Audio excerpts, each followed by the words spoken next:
wasn't a cabinet minister then. Can we rewind a bit? Yes, of course. The allegations come from Mr. Hoon's estranged wife. Yeah. Suggestions that Mr. Hoon asked somebody to take his penalty points for him when he was caught speeding.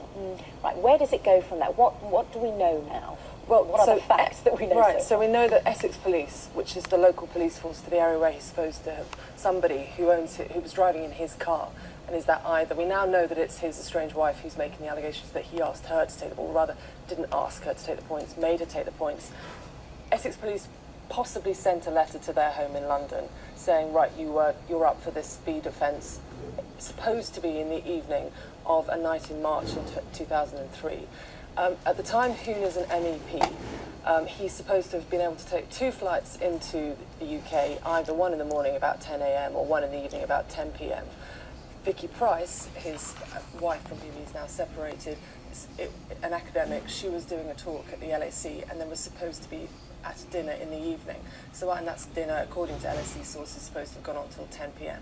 So either she sped from London to Essex, hence the charge, and it took place at 10 PM, or he came into the country and he used the car. The thing that we think that Essex Police will be able to, if their records go back that far, but apparently last week we thought that they were saying their records didn't actually go back that far, which is not a great show. But if they do, then there's 2 things that they may be able to produce, and they may be able to produce them fairly quickly.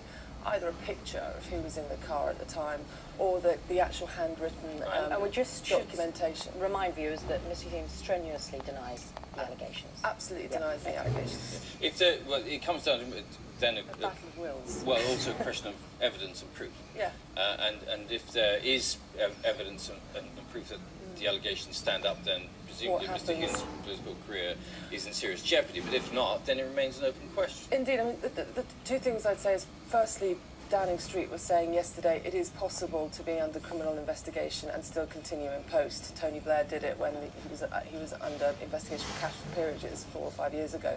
The other thing is that I have to say, the relationship with his wife was always something that people said would limit his career.